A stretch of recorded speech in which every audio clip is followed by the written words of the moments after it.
Negara bukan punya pusat, negara adalah desa yang terhampar di seluruh Indonesia. Itulah pemilik saham terbesar negara. Pajaknya tidak naik tapi jalannya mulus, daripada pajaknya naik tapi jalannya tidak mulus. Assalamualaikum warahmatullahi wabarakatuh. Pidato Kang Deddy Mulyadi mengguncangkan warga Jawa Tengah. Bukan cuma warganya teman-teman, ya para ustadznya, para menterinya, seperti Gus Miftah, Gus Muafik, itu sangat mengagumi sosok Kang Deddy Mulyadi. Ya, bukan tanpa alasan. Ya, karena ya kepemimpinan Kang Deddy merupakan contoh bagi pemimpin yang lainnya. Kang Deddy merupakan pemimpin yang Islami, yang mana ngerti ilmu, dan pokoknya paket lengkap teman-teman. Ya, coba kita lihat dulu ya pidato dari Kang Deddy Mulyadi ini. Jadi nggak ada lagi dalam pandangan saya, ini adalah hubungan dengan manusia, ini hubungan dengan Allah, ini hubungan dengan alam. Bagi saya tidak. Dalam pandangan saya, hubungan dengan manusia adalah kita berhubungan dengan Allah, berhubungan dengan alam, berhubungan dengan Allah. Kenapa? Karena dalam manusia ada nurnya Allah, di alam ada nurnya Allah. Kemanapun kamu berpaling di seluruh wajah Allah. Karena di situ wajah Allah bukan dipahami sebagai bentuk bungkelekan, tapi nur. Nur itu bisa dilihat dan bisa tidak dilihat, tergantung orang memiliki rasa atau tidak. Ini dan sistem berpikir gini masuk orang Sunda. Kasihan, saya selalu mengatakan karunya apaan ahli spiritual tapi gede ambek, apaan ahli spiritual tapi nggak goblok-goblok batur. Di mana spiritual nah iya teh asa teu kapake. Nah, perspektif ini, karena perspektif ini kalau ingin memasuki era industri, kita harus memulai dari pendidikan dasar. Pendidikan dasarnya di mana? Kalau ingin masuk era industri, SD nggak boleh pegang gadget. Bohong. Anda ingin masuk ke era industri, SD sudah diajarin gadget. Nggak ada. Jepang nggak ada. Amerika. Kenapa? Di SD itu diajarkan pendidikan dasar, calistung, maca, nulis, ngitung. Itu. Dan semuanya harus didasarkan pada aspek-aspek talaran. Pendidikan melatih akademik, maka orang Sunda mengajarkan berbahasa sederhana. Lalu mapai ari, lalu mapai ari, lalu mapai ari. Itu keterampilan berbicara agar motoriknya berjalan. Buruan kantor pacamat, buruan kantor pacamat, buruan kantor pacamat. Batokohok wadahut, batokohok wadahut, itu latihan. Spiritualitas diajarkan oleh ibunya. Cilukba, cilukba, cilukba. Lihat wajah ibumu itu adalah wajah Tuhanmu yang telah diutus untuk menyayangimu. Kade ulah dipotong-potong ya. Saya ngasih tahu ya, nanti ribut lagi. Saya soal gara-gara ini dionang kadi jadi aing kudu ngomong nukieu itu teu meunang itu keur naik pemilu itu. Nah artinya apa? Ibu mewakili Tuhan untuk menyayanginya. Maka doa yang terbaik adalah doa ibunya. Nggak ada lah sudah. Saya ini sama orang dituduh klinik sampai hari ini gara-gara pakai ikat aing dituduh dukun. Padahal memang saya dukun. Kalau duduk saya tekun.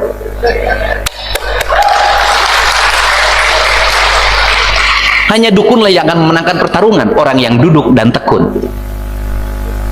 Nah, kenapa? Saya ini orang yang ya saya cukup minta doa itu sama ibu saya aja udah sampai hari ini. Sampai hari ini ke WA saya tuh sudah ngajakin banyak orang. Pak kudu mencit muning, aing mah mencit unggal bulan geus teh. Pak kudu mandi di 7 tampian, aing mah unggal poe ge mandi. Pak ieu teh cenah kudu diwirid heula unggal poe ge wirid. Saya tuh bandel Pak, nggak mau saya dari dulu. Dari dulu saya nggak percaya. Kenapa Pak nggak percaya? Lamun si eta ahli pelet pamajikanana geulis. Pamajikan kabogo kau geulis kan kabogo aing sebut ahli pelet.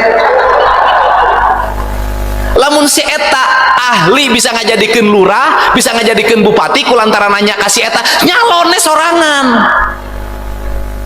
Sederhana.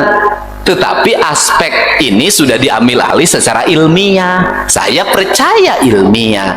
Siapa? Survei.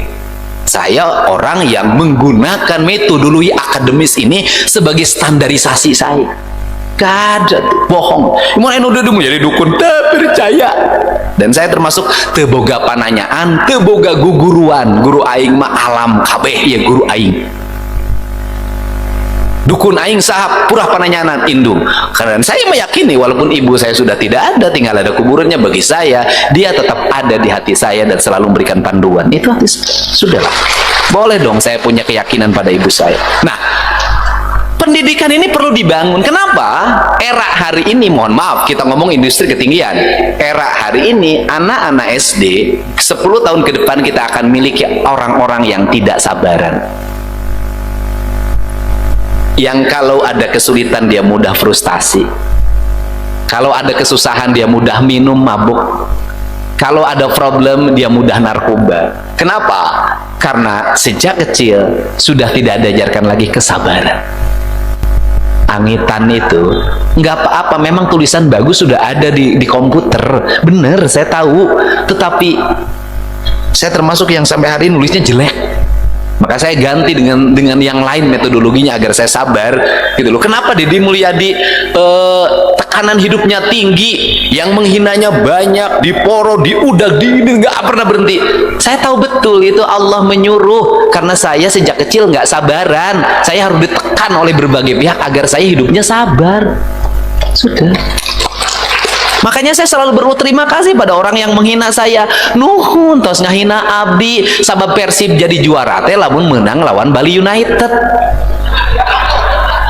Kan kita ini nggak boleh membenci pada orang yang menjadi rival kita, karena itu adalah tempat untuk kita menjadi juara. Sudah.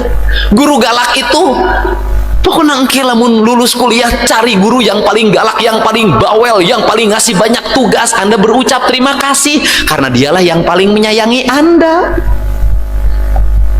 Dan Anda paling belakangan ke guru toleran.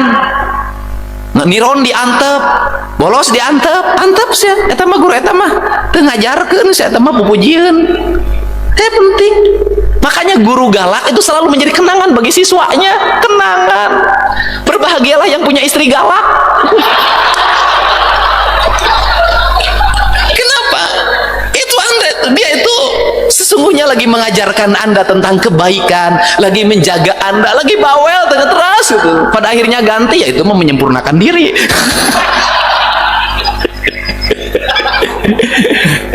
Nah, tapi saya mah enggak. Nah, ini penting. Jadi saya mah pada pokoknya nggak usah tinggi-tinggi, jauh-jauh lah. Abah TKN ngajarin kesabaran di Abah TKN, di Abah ya warisan di Abah sadayana. Nges aya nama budak SD nges diajarkan gitu. Ini penting. Coba orang Jepang lihat. Kenapa dia maju? Hurufnya kanji, Pak. Ulet. Bikinnya susah, Pak. Orang Jepang. Kemudian bagaimana orang Jepang ulet? Samurai itu pedang yang paling keren di dunia. Apakah samurai didigitalisasi? Tidak. Apakah samurai dibikin pabrikan? Tidak. Dia tetap bahwa ini mah aspek-aspek spiritualitas harus dilakukan dengan orang-orang yang punya tangan penuh dengan kesabaran, bukan dengan mesin. Nggak bisa diwakilkan. Spiritualitas itu nggak bisa diwakilkan, teu bisa. Abdi ngawakilan doa, teu bisa. Teu bisa diwakilkan. Ceramah bisa. Nah, ini nggak bisa. Namun saya jadi kalau di perguruan di TKN sejak SD di kampusnya nggak usah banyak-banyak akademik. Ajarkeun nganyam sama, ajarkeun nganyam bilik, ajarkeun ngarautan sapu, ajarkeun nyeun simpai, ajarkeun nganyam hoe, ajarkeun pandai besi, ajarkeun macu. Itu pendidikan spiritualitas. Itu ditempa di situ, ini hilang. Nah ditempa di situ, nah kemudian nanti SMP mulai setengah digital, SMA 3/4 digital, perguruan tinggi digital. Ketika masuk era digital, kenapa? Ininya sudah memiliki kendali diri yang sangat kuat, punya ketajaman, tidak mudah putus asa. Ketika dia menghadapi problem, sulitnya persaingan industri, dia sulit kemudian mengejar produksi karena produksinya berlomba dengan produksi yang lain, harganya harus efisien, kemudian bahan bakunya harus berkualitas, marketingnya harus tepat. Ada susu sisi batin manusia di mana dia bentur tembok. Ketika bentur tembok, tidak seperti orang Jepang minum sake, tidak seperti orang Amerika ke klub malam. Itu klub malam Amerika guys. Itu kan orang-orang. Jadi di Indonesia mah aneh. Orang Jepang itu karena depresi oleh pekerjaan, mengejar target yang tinggi, maka malamnya agar dia bahagia minum sake, dia mabuk. Tapi mabuknya tidak membuat mereka menjadi rusak secara badania, tetap sehat karena sakenya sake Jepang murni, minumannya minuman yang murni. Dia mabuk malam itu juga, besok dia kerja lagi dengan segar, pulang ke rumahnya oleh istrinya dielapin, dimandiin, disuruh tidur, dia tidur nyenyak, besoknya kerja lagi. Di Indonesia mati balik nu mabok, tinu apa gawean? Kan edan. Ti isuk jedur tapi ka sore jeder eueuh gawe ngalamun mabok we gawe teh. Jadi kalau di Jepang mah mabok karena stres oleh pekerjaan, di Indonesia mah mabok bulantan stres teu boga pagawean. Ieur. Nah, ini sehingga kita nih orang Sunda nggak usah kalau ada itu balik ke diri segera balikin ujang men, tapi tuduh deui maka orang-orang lain memecahkan pikiran dengan akademik, dengan pikiran. Orang Sunda itu memecahkan pikiran dengan rasa, dengan hati, balik deui cicing dikeun engke nanti besok maju lagi. Dan saya itu mengandalkan metodologi itu sejak kecil sampai hari ini. Jadi saya tuh, Anda belajar cek staf saya di Purwakarta, saya itu dulu ketika mimpin daerah sangat berani untuk beratraksi. Pendapatan daerah berapa? 800, bikin ya 1,5 triliun. Hah? Dari mana dasarnya? Ya dari hati. Siapa guru ekonominya Kang Dedi? Mikar Siti. Mikar Siti siapa? Lulusan UI? Bukan, lain, sekolah SD kelas 1 lulus. Siapa itu dia? Ibu saya. Kenapa disebut guru ekonomi? Teu jadi guru ekonomi kumaha? Inung aing anak nasalapan, bapak aing gajihna ge leutik pisan teu mah hijeng dahar sabulan, boga sawah ukur 1/4 hektar, anakna kuliah KB, eueuh tanah nu kajual sajenggal-jenggal acan, berarti inung aing profesor. Bener tuh? Saya nanya yang lulusan akademik, sok. Guru ini di siapa? Apa? Kapan guru-guru pesantren teh guru spiritual? Emang pesantren ngebangun pesantren aya RAB na pan eueuh. Emang pesantren ngebangun kampus aya budgetingna disimpan di bank pan eueuh. Kenapa gubernur, kenapa bupati tidak berani untuk berspekulasi membuat anggaran yang besar demi kepentingan rakyat? Kalau Anda punya keyakinan, ari ukur meakeun duit anu dinu kasma teu kudu sakola S2 S3, teu kudu make MM-an, teu kudu irob yakeun ngabudakeun anak aing ge bisa eueuh nih ngabiakeun duit dinu kasma. Dia tidur nyenyak, besoknya kerja lagi. Di Indonesia mati balik nu mabok, tinu apa gawean? Tu apa gawean?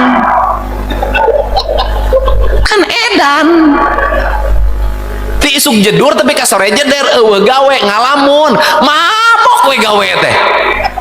Jadi kalau di Jepang mah mabok karena stres oleh pekerjaan, di Indonesia mah mabok bulantan stres teu boga pagawean.